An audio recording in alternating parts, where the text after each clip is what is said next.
I just finished smoking a bowl of GLP Stratford, and let me show you how I clean my pipe when I'm finished smoking. Alright, so I got my ashtray here, and first thing I'll usually do is simply tip the pipe over, give it a little knockety knock, and then I'll take my pipe tool, this guy right here.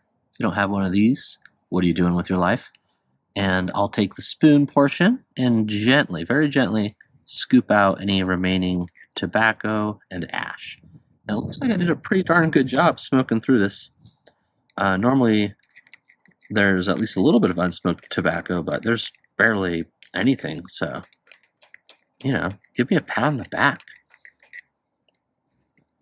And then, a couple more taps, and I will blow, just to get any remaining tobacco out of there.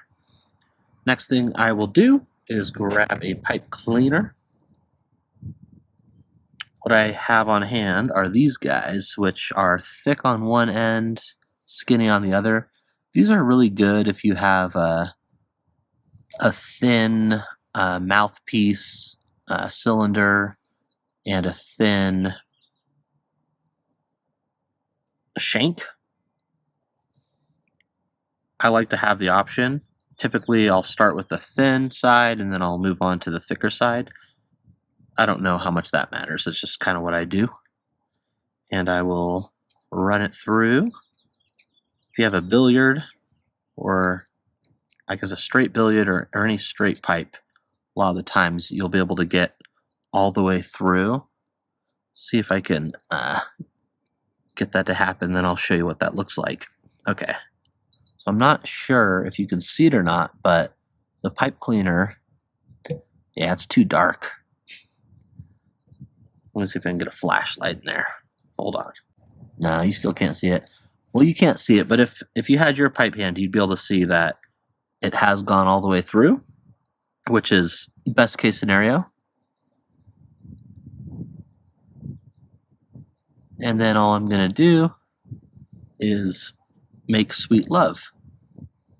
Gently back and forth, back and forth, back and forth a few times. Pull it out.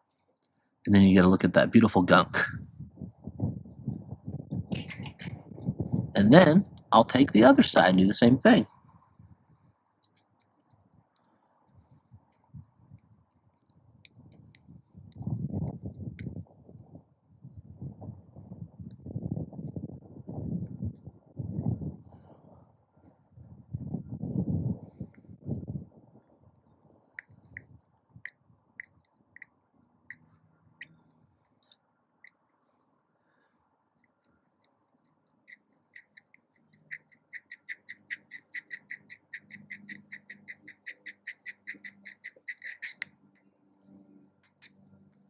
As you can see, there's a lot more gunk when you use that thick end, which is why I like these thick boys so much, because you just get a lot more out of it.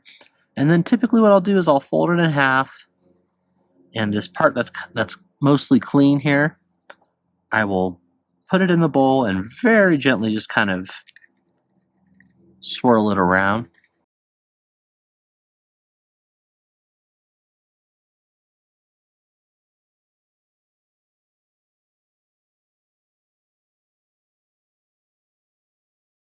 And if you're trying to build up a cake, you might want to skip this step. Um, I do it so gently though that even if I am trying to build up a cake, I'll still do it just to get some of the excess that's hanging out there. But I know some people, if they're trying to build up a cake, they won't do that at all. They'll just leave the bowl be and let it build up. And then you will rinse and repeat until you get a relatively clean pipe cleaner.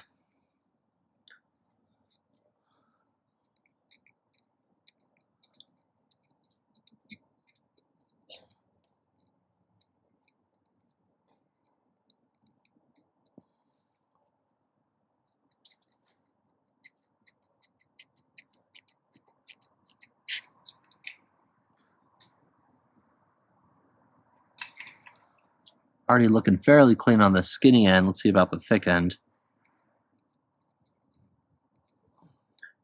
And it'll typically take 2 to 3 pipe cleaners to do this. kind of the average, I would say.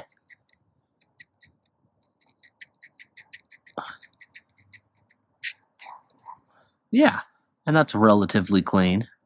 There's a little bit on there, but I'm thinking I'm done. One last blow for good measure. One last tap, just out of ceremony. It's pretty arbitrary. And then, yeah, that is the main cleaning that I'll do right after I smoke a pipe. There's one more thing that I will do the next time I bring this pipe out to smoke, and that will be taking off the stem and cleaning the shank here. I'll show you that in just a second. Now, with a pipe like this one, where I can always get it to go all the way into the bowl, I'll only do this step every, I don't know, 4 or 5 bowls. So like the next time I smoke this pipe, I'm not going to take the stem off. I'll probably wait a few times. But if I did not get all the way to the bowl because I couldn't line it up properly, this is the case with a lot of my bent pipes, then no matter what, the next time I smoke it, I'll take off the stem and go ahead and do the cleaning here, just because I didn't get to that and I need to clean that. And I'll show you what that looks like in just a minute here. So this Peterson, for example, I could never get a pipe cleaner to go in and go all the way through and then poke out so that I can see it in the bowl, which is what I'm really hoping for. So what I'll do is I'll run it in and it kind of gets stuck around this area, but I still get some of the gunk out. But then the main cleaning comes before I smoke it. So I'm about to smoke this. Before it's hot, because you never want to take a stem off when it's hot, I will take the stem off and then I'll just go in and get it this way.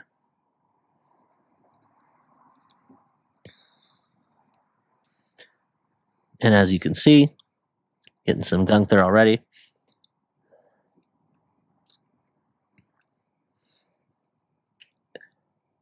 And I'm kind of going around the edges here. I'm not sure if you could see that.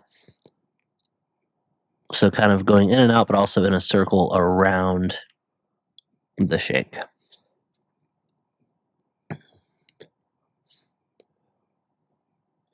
And what I also do sometimes is I'll fold this guy in half and go in as well. And I can kind of swirl this around, get some gunk out that way. Or if I make it small enough, this bent pipe cleaner will also go all the way into the bowl. Of course, it's not doing it right now, what I'm trying to show you, but yeah, more or less that's the process that I go through with this pipe and a couple others that don't always go clean into the bowl after I smoke them. So there you go. That's my basic cleaning ritual. To be clear, it's just a regular sort of upkeep cleaning. It's not a deep cleaning. I do give my pipes a deep clean every once in a while. Probably not as often as I should. But a lot of the methods that are used, I know can be risky. Or at least I've heard they can be risky. I've had success with a method that Mutton Chop Piper goes over in detail in one of his videos. So rather than try and reinvent the wheel and also give you information that includes some not questionable, I don't know, I don't question it because it's always worked for me, but rather than try to make you a deep cleaning video, I will just link you to Mutton Chop Piper's video, and yeah, you can hear it from him because I think he did a great job with it. And yeah, why would I redo something that somebody already did a great job at? All right, thanks for hanging out.